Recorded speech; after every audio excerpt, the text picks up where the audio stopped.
Ebya Bujingo ebinnaba kuggwa wabaluseewo olutalo wakati w'abasamize n'abasumba. Ssaabakabona Jjumba Aligawesa avuddeyo mu bukambwe n'atabukira Pasita Bujingo ng'agamba nti abalokole mukomye omuze gw'okuttanga abaana b'abandi. Alumiriza kw'ono omwana eyafudde eyabadde ne Bujingo gwe bagamba nti yabadde ddereeva we. Agamba ottisiza omwana wa banno ate ofumbafumba ebiboozi olimba eggwanga. Mala okuwulira Ssaabakabona bw'atabukidde Bujingo. Nsaba okutegeeza bannayuganda nti ndi mulamu. Twagudde mu bantu b'emmundu ne batukuba amasasi nga tulina omukadde w'ekkanisa. Omukadde w'ekkanisa teyalutonze wadde mu ddakiika ezazzeeko nasobodde okufunamu olungubanguba nenvuga emmotoka ne tugenda e Mulago nange gye nafunidde treatment.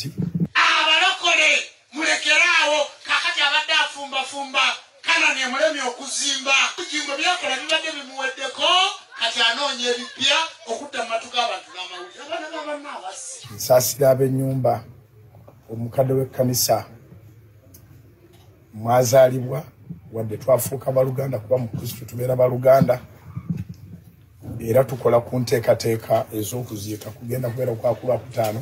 Abasse era ntidde tubona Sekano oli mu buufu.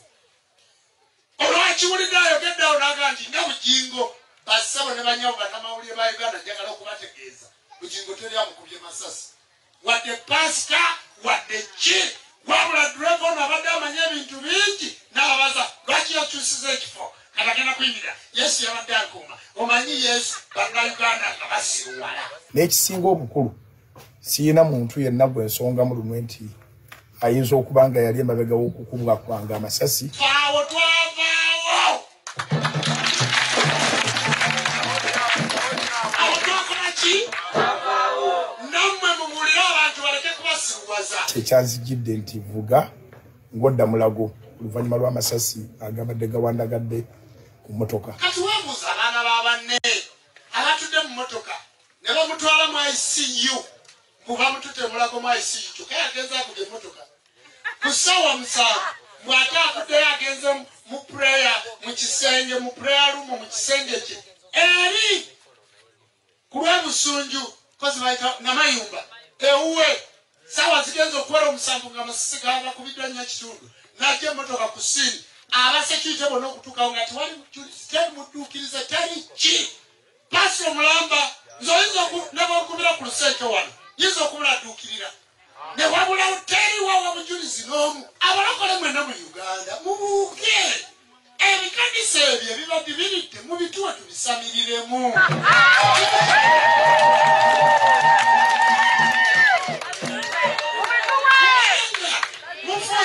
Mukoze ebikolobe ne mufuuka abakolobezi kakati biweddeyo bw'onoovaayo buli lunaku kakati Bujingo bakuba amasasi olinaki wali nze bassebo ne banyabo teri asobola kukuba amasasi mukitegedde ngesomala alazeewa nze nja kwefiira olumbe ndwale oba tona na mugerekera nze okufa kwange ndikulangirira nti kati ngenda era bakabona mwenna bulijja ne munsabira nja babuulira nti sisusa Ssaabakabona nalolese mwaki nze okufa kwange nja kulangirira nze teri asobola kumpa butwa teri kino kyogerera mu kamera teri asobola kunjola ttaka nze teri asobola kundoka. Bwebo obubaka bwa Ssaabakabona Jjumba Aligawesa. Bw'atyo Pasita Bujingo yafuuse ekisekererwa kubanga firimu gye yazannye Amazima Amatuufu buli munnayuganda yavuddeyo ng'agikubamu ebituli. Ekintu kino yayagala ndowooza okuzannya ku bwongo bwa bannayuganda naye yakizannya bubi kubanga yasanga bannayuganda beetegeerera. Buli muntu avaayo akulaga lwatu nti ebintu bino tebigatta. Bandibadde nti waakiri bateekawo ku mbeera eraga nti poliisi edduukiridde n'emutaasa naye amazima amatuufu omuntu eyalumbibwa bakukuba amasasi ye yeedduukirira yekka ne yeetaasa n'ajjawo emmotoka ne yeetwala mu ICU n'atwala n'omuntu akubiddwa amasasi e Mulago n'amuteeka mu mokyale. Amazima amatuufu otunuulira ebintu bino tebigatta. Bw'atyo Jjumba Wasse amuyisizaamu eggaali. Jjumba Wasse agamba nti kyaki ezo bwe ziba zibalemye okukulaakulanya nga munoonya sympathy mu bantu musobole okubajjamu akasente nga bwe mwabafuula nti ndiga mulina kuliira ku ndiga. Ebikanisa mu bituwe tutandike okubisamiriramu. Kitegeeza nti omuntu watuukidde okulaba nti ennyumba ya Katonda tekyalimu nsa, ewabadde ennyumba ya Katonda wasaana kufuuka kifo ekisamirirwamu. Kitegeeza nti abasumba mulina okwekyekinga, mulina okwekuba mu ttooki ne mumanya nti ebintu bye mukola abantu be mubikoleramu babuufu ate bategeera. N'olwekyo Mwami Bujingo akantu ke wazannye wakazannye mu bukyamu. Ddamu ofune script writer omulala akuwandiikire script entuufu bw'onootambulira olimbe bannayuganda nabo bakkirize.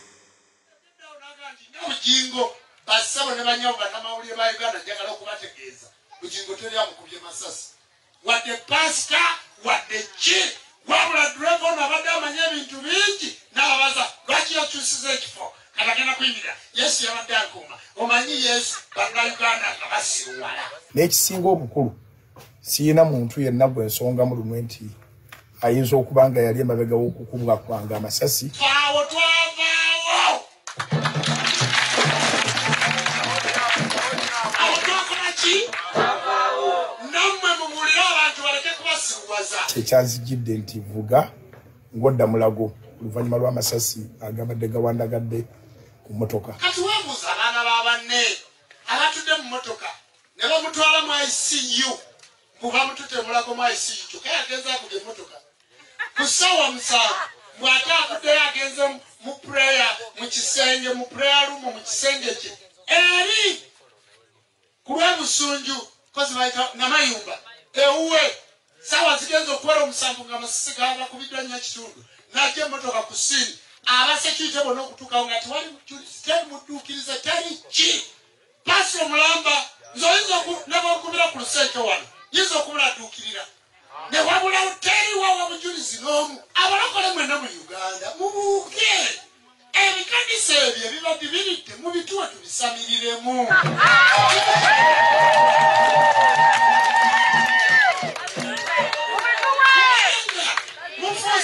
Mukoze ebikolobe ne mufuuka abakolobezi kakati biweddeyo bw'onoovaayo buli lunaku. Kakati Bujingo bakuba amasasi olinaki wali nze bassebo ne banyabo teri asobola kukuba amasasi. Mukitegedde ngesomala alazewa nze nja kwefiira olumbe ndwale oba tona namugerekera nze okufa kwange ndikulangirira nti kati ngenda era bakabona mwenna bulijja ne munsabira nja babuulira nti sisusa 6